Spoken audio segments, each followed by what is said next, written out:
Bonjour à tous, nous voici pour encore un épisode de Comprendre pour vivre. On va regarder dans cette session une des choses les plus importantes concernant le plan de Dieu pour ce monde. Et on va utiliser l'écriture qui est le bien le plus connu au monde. Vous le connaissez, c'est Jean 3,16. Car Dieu a tant aimé le monde, qu'il a donné son Fils unique, que quiconque croit en lui ne périsse point, mais qu'il ait la vie éternelle.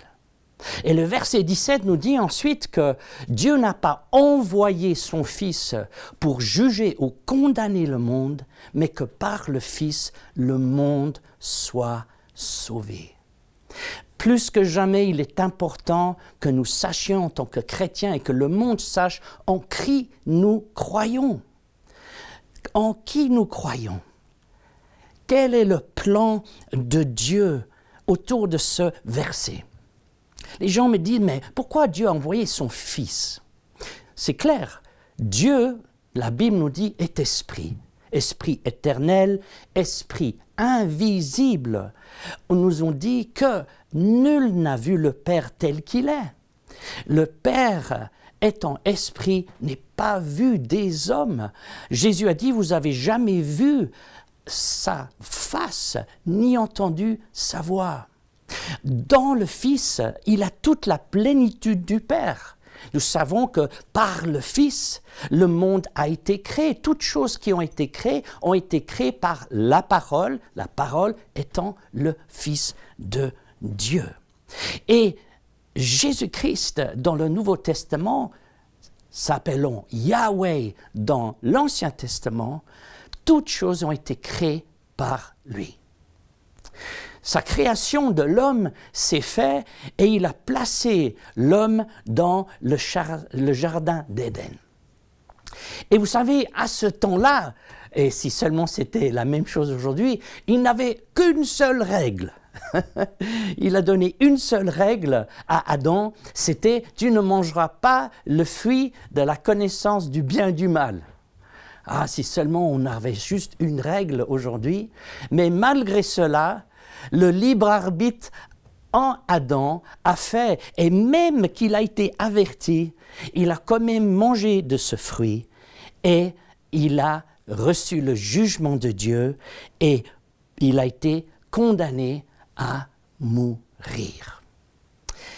Et ensuite, l'homme a été donné la loi par Dieu à travers Moïse, afin que l'homme puisse comprendre ce qui est bien et ce qui est mal. C'était des commandements pour bien réussir dans sa vie en tant que nation d'Israël, mais aussi en tant qu'individuel. Mais malgré que le Seigneur a donné des commandements très très précis, la Bible nous dit que chacun a suivi sa propre voie. Voilà le problème que nous avons en tant qu'hommes, c'est notre ego, c'est le moi, c'est ce que je veux, ce que je pense, ce que je désire. Et il avait dans l'Ancien Testament, malgré cela, il avait des hommes et des femmes qui cherchaient à plaire à Dieu, qui cherchaient à suivre ses commandements. Mais ils ont trouvé qu'en eux, il avait un problème. Ils voyaient que le bien qu'ils voulaient faire, ils ne pouvaient pas le faire, et le mal qu'ils ne voulaient pas faire, ils le faisaient. Ils ont compris que quelque part, ils avaient besoin d'un Dieu qui puisse pardonner et qui puisse sauver. Ce qui était encore plus grave dans tout cela, c'est que non seulement est-ce qu'on n'est pas obéissant le Seigneur dans cette vie, il a le problème du jugement qui vient à la fin de chaque vie. Il est appelé à l'homme de mourir une seule fois, la parole de Dieu nous dit, et ensuite il a le jugement. Et le salaire du péché, c'est la mort. Et malheureusement, cette mort, n'est pas juste une mort qui est charnelle, mais c'est une mort spirituelle. Car la Bible nous dit que laissés à nous-mêmes, nous tenons devant Dieu le juge, tous sont coupables, tous sera condamné. Et Jésus, il était très franc, et il disait, sachez une chose, il y a une personne que vous devez craindre, c'est celui qui peut vous jeter corps et âme dans le lac de feu où vous trouverez la deuxième mort. Le salaire du péché, c'est la mort. Mais ce même verset dit ensuite, mais le don, le cadeau de Dieu est la vie éternelle à travers Jésus-Christ. On revient aux raisons d'être de pourquoi le Fils est venu. Il est venu car Dieu a tant aimé le monde. L'homme avait perdu ce que Dieu lui avait donné et Dieu allait rendre à l'homme, ou au moins donner l'opportunité à l'homme de recevoir tout ce qu'il avait perdu. La Bible nous dit que par un seul homme, le péché est rentré dans le monde. Mais que par un seul homme, Jésus-Christ, le pardon et la réconciliation allaient être offerts au monde entier par un seul homme, Jésus-Christ. Merveilleux. Et c'est le Fils de Dieu, le Créateur de tout, qui a décidé d'être envoyé pour devenir Fils de l'homme. Et c'est ce que beaucoup de gens ne comprennent pas. Le Créateur de l'univers, celui qui a marché dans le jardin d'Éden, celui qui a parlé avec Abraham, celui qui a parlé avec Moïse, c'est ce même Yahweh qui est venu dans le monde, qui s'est fait homme et est venu pour nous sauver. La parole de Dieu dit « car Dieu s'est manifesté dans la chair », dans la personne de Jésus. Et Jésus, le message qu'il avait pour le monde, c'était « par moi ». Par cette bonne nouvelle qui est l'Évangile, par mon intermédiaire, Dieu peut pardonner vos erreurs, vos fautes et vos péchés. Oh, quelle merveilleuse chose à savoir que Dieu peut et veut nous pardonner. Et ce n'est pas une seule fois dans la vie, mais c'est une offre continuelle que Dieu nous propose à travers Jésus-Christ. Et comment est-ce que ça s'est fait? Simplement, Jésus-Christ est venu afin d'accomplir la loi. Il a vécu une vie sans péché. Il a été tenté en toutes choses. Et pendant 33 ans, cet homme, ce n'était pas un super homme, c'était un homme comme vous et moi, qui s'est limité à la chair humaine. Lui, il a décidé de refuser chaque tentation qui lui a été offerte. Et donc, Jésus n'a jamais péché en parole, en pensée ou en acte. Jamais quelqu'un l'avait fait, mais Jésus l'a fait. Mais pas seulement, il n'a jamais désobéi à Dieu.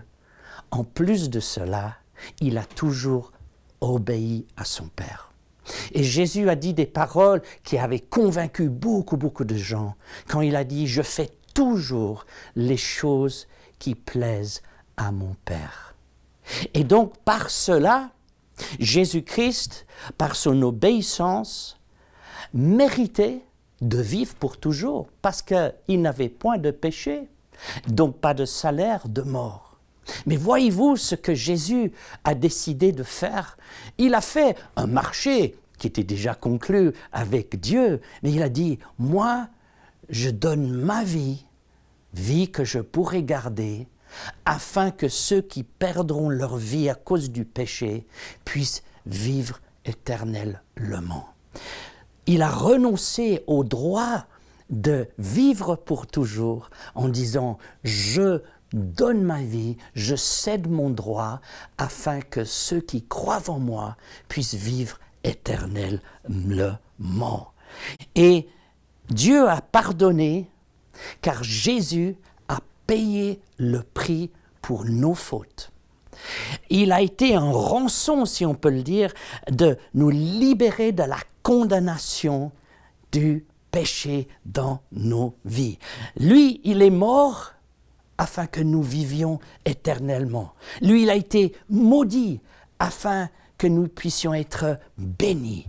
Il a été rejeté afin que nous puissions être acceptés de Dieu à bras ouverts. Sur cette croix, on le voit souvent là, il a versé son sang. La Bible dit que la vie est dans le sang.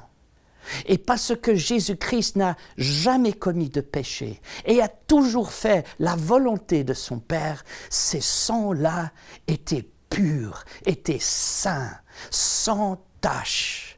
Et pour Dieu a accepté son sacrifice. Et la Bible dit que Dieu étant en Christ, réconciliant le monde à lui-même.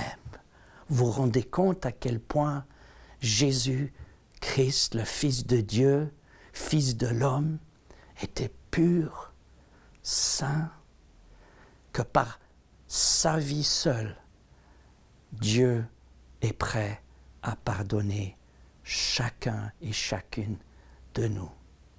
Waouh! C'est le plus grand cadeau, le plus grand livre, histoire d'amour que je connais. Et Jésus est mort, certes, il est enterré, certes, mais alléluia, il est aussi ressuscité, parce qu'il est la vie. Et parce que ce qui lui a tué, ce n'était pas ses péchés, mais les nôtres.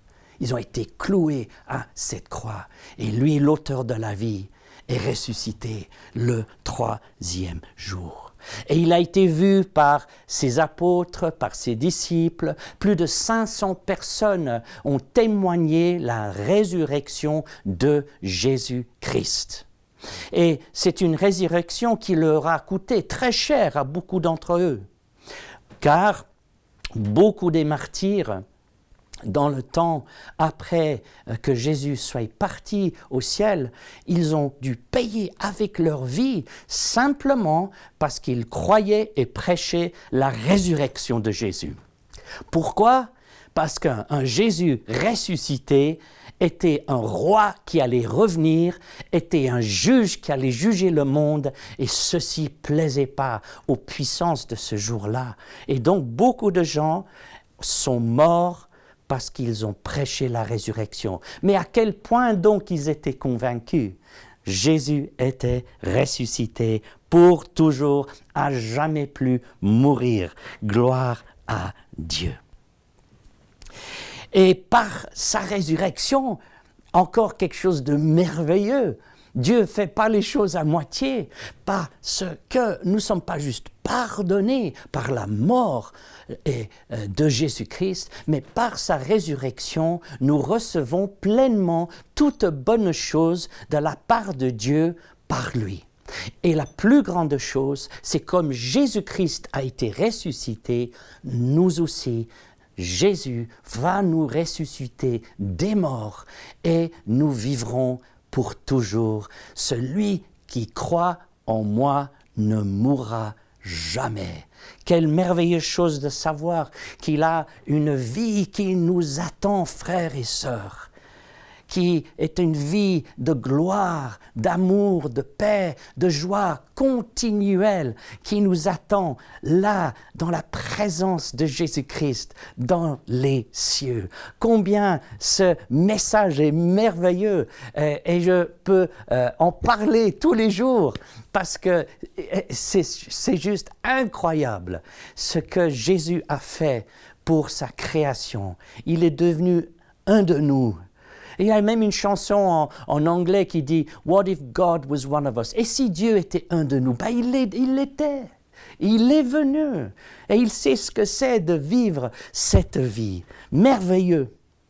Et pour finir, Jésus, après 40 jours de s'être montré vivant, il a été amené au ciel.